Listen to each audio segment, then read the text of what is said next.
C'est une journée folle qui se passe du côté de Marseille et surtout à l'Olympique de Marseille. Après une réunion houleuse qui a eu lieu hier soir entre les ultras de l'Olympique de Marseille et la direction, une réunion qui était prévue de longue date, on a appris énormément de mouvements et au moment où je tourne cette vidéo, eh bien, on ne sait pas encore quel est le dénouement de cette journée. Bien évidemment, on prendra la parole si, par rapport à ce que je vais vous dire aujourd'hui, des choses venaient à être actées. Bienvenue sur CM Football, bienvenue pour une nouvelle vidéo sur l'actualité de l'Olympique de Marseille. Je vais vous donner mon avis sur ce duo, Pablo Longoria, Marcelinho, qui, au moment où je tourne cette vidéo, sont toujours présents à l'OM, n'ont pas démissionné, mais ça pourrait évoluer. Il est 16h45 cet après-midi. Alors, l'information clé qui est sortie cet après-midi, il était 12h40, c'est l'équipe qui l'a annoncé. Marcelinho a annoncé son départ aux joueurs de l'Olympique de Marseille.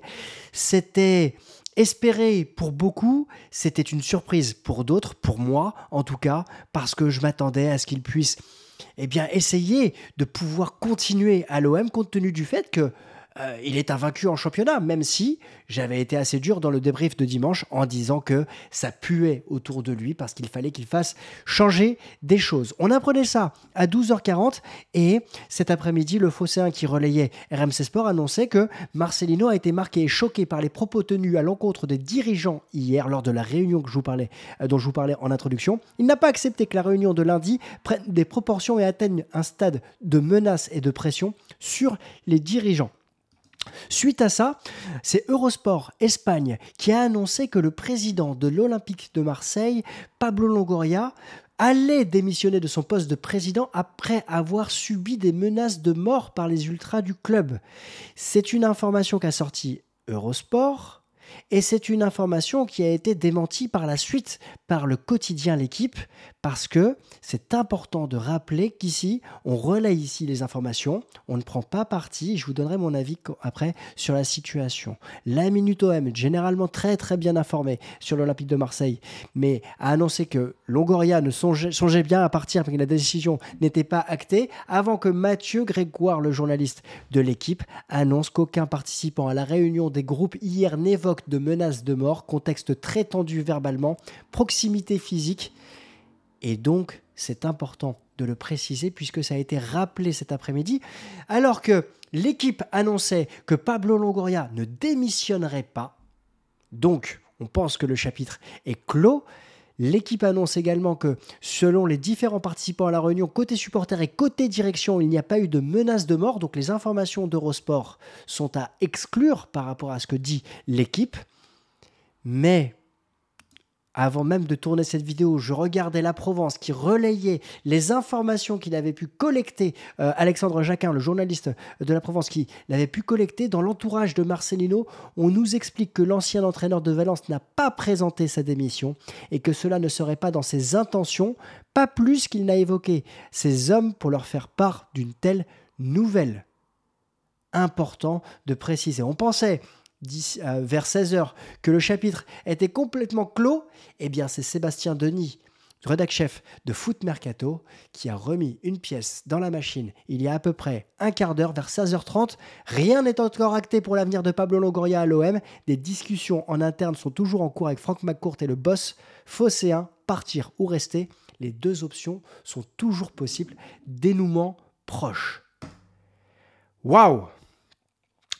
Eh bien, on a une journée extraordinaire qui se passe du côté de l'Olympique de Marseille. Alors, Marcelinho lie son avenir à celui de Pablo Longoria, qui a été touché par rapport aux menaces qu'il a subies lors de la réunion d'hier. Les menaces porteraient sur la possibilité d'avoir une société, une entreprise qu'il aurait créée, une société écran, qui permettrait de pouvoir toucher des commissions sur les jeunes joueurs qui intègrent le centre de formation, des joueurs qui intègrent le centre de formation de l'Olympique de Marseille, qui seraient des joueurs qui viendraient de l'extérieur de Marseille, qui seraient privilégiés au détriment des joueurs de l'Olympique de Marseille, qui ne choisiraient pas les agents choisis et demandés par la direction de l'Olympique de Marseille. Tout cela, évidemment, à prendre au conditionnel, c'est très important. Ce sont des informations qu'on a pu retrouver sur les réseaux sociaux par rapport à différents comptes généralement bien informés. Et donc, tout cela aussi sous fond de tension avec Marcelino, pour lequel le jeu de l'Olympique de Marseille n'a pas d'âme, ça fait beaucoup de choses dans un contexte où l'Olympique de Marseille va affronter l'Ajax et le Paris Saint-Germain jeudi et dimanche. Un contexte, vous l'avez compris, explosif, étendu et qui va certainement laisser des traces à l'OM. Alors, c'est un échec. C'est un échec ce début de saison parce que là, on a, je pense, atteint le paroxysme de ce début de saison.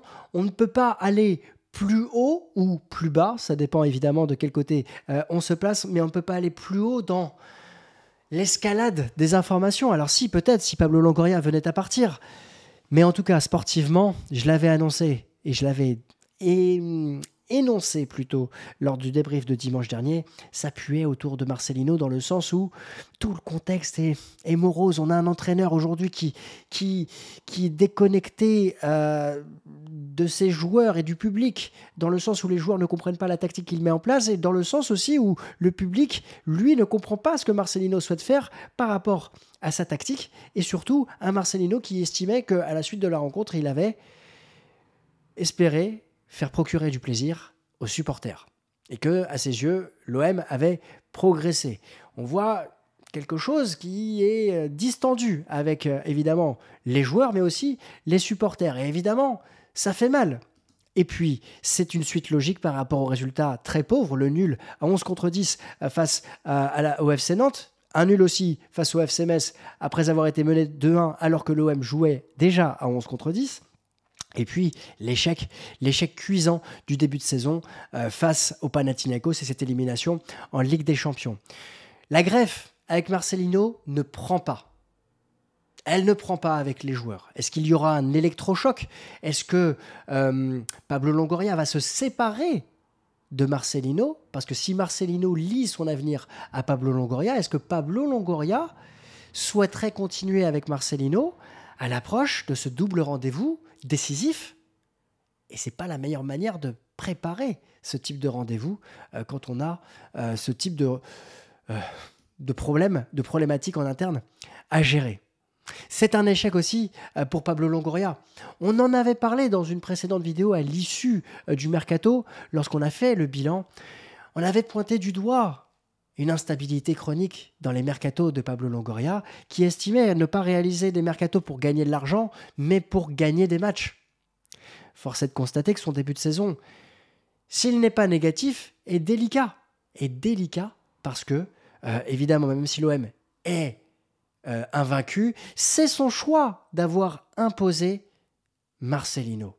Et il y a une interview, en tout cas une information troublante hier de Florian Germain, le correspondant d'RMC pour Marseille, pour l'Olympique de Marseille, qui expliquait que pour Pablo Longoria, le choix de Marcelino avait toujours été son choix numéro 1. Et ça interroge quand on voit tout le mois de juin qui s'est passé, avec notamment la piste Marcelo Gallardo, notamment la piste Fonseca, 2 pistes qui, semble-t-il, était avancé.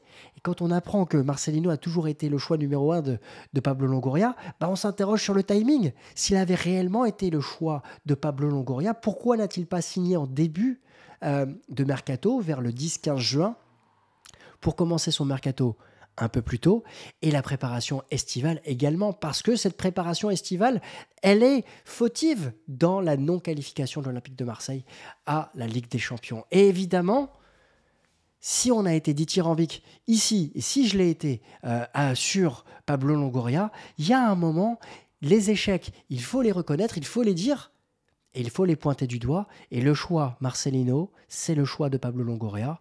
Et à date, c'est un échec, même si c'est un échec relatif, compte tenu des résultats. Mais quand on est à Marseille, on a besoin d'avoir une équipe qui mouille le maillot, qui montre justement à ses supporters qu'il va de l'avant, qu'il respecte sa devise droit au but. Et là, à l'heure actuelle, ce n'est pas le cas. Donc, cette instabilité, elle s'est prolongée aussi à travers des choix risqués en fin de mercato. Le choix de Joaquín Correa, qu'on avait annoncé en titre comme pari risqué et qui se confirme aujourd'hui, même si on va lui laisser encore une fois le bénéfice du doute sur son arrivée. On sent un joueur qui n'est pas réellement trop investi dans les replis défensifs et qui physiquement lâche très vite. Il va falloir voir quelle est sa meilleure place sur le terrain dans le système 4-4-2 qu'on espère évolutif du côté de Marcelino, mais qui ne l'est pas à l'heure actuelle. Et puis le fait de voir partir Matteo Guendouzi, apprécié comme leader, apprécié comme vrai guerrier de l'Olympique de Marseille, même s'il a été déclassé la dernière saison. On aurait aimé avoir un leader dans cette équipe qui prenne la parole sur le terrain pour remobiliser l'ensemble des joueurs et se diriger vers un amour du maillot beaucoup plus fort et une volonté de marquer des buts. Donc, c'est très délicat, la période qui existe aujourd'hui et actuellement du côté de l'Olympique de Marseille. Alors la suite. La suite sportive, c'est le match face à l'Ajax et face au Paris Saint-Germain. La suite du staff, quelle est-elle? Est-ce que Marcelino va rester? On étudiera tout ça et on fera une vidéo si Marcelino quitte l'Olympique de Marseille précisément pour voir aussi quelles seraient les pistes pour le remplacer, parce qu'il y en a déjà qui ont été évoqués. Et si ce départ n'engendrerait pas quelque chose d'autre du côté de l'Olympique de Marseille? Est-ce que Pablo Longoria va rester? C'est une grande question. Je le souhaite. Mais il a aussi, je dirais pas amende honorable à faire vis-à-vis des supporters. Mais il va falloir qu'il s'explique, parce que c'est important de prendre la parole à de nombreux moments. Mais là aussi, le fait d'avoir choisi Marcelino, d'avoir choisi de recruter tardivement, eh ben, ça a fait débuter la saison plus tardivement et on sent que l'OM, les automatismes ne sont pas prêts. Que va-t-il se passer pour la suite? On va le savoir dans les prochains jours, dans les prochaines heures surtout. Je pense qu'on va avoir des informations du côté du club. On va en savoir plus dans les prochaines heures. Et malheureusement, comme lorsqu'il existe un séisme, ce qu'est en train de vivre l'Olympique de Marseille dans cette journée du 19 septembre, j'ai l'impression qu'il va y avoir des répliques dans les prochains jours et qu'on est peut-être au début d'une crise du côté de l'Olympique de Marseille qui va faire évoluer le club. Dans quel sens ? Je ne sais pas, mais évidemment, ce n'est pas des éléments positifs par rapport à tout ce qui a été réalisé depuis 2 ans et demi à l'Olympique de Marseille. J'aimerais avoir votre avis sur la situation. N'hésitez pas à me dire tout ça en commentaire. Nous, on se retrouve demain pour l'avant-match face à l'Ajax. N'hésitez pas à vous abonner, à liker cette vidéo si elle vous a plu, et puis à me dire ce que vous pensez de cette situation. Je vous souhaite à tous une très bonne soirée. On se retrouve sur le vestiaire pour le débrief de PSG Dortmund vers 23h15. Et je vous souhaite une belle soirée et je vous dis à demain. Ciao!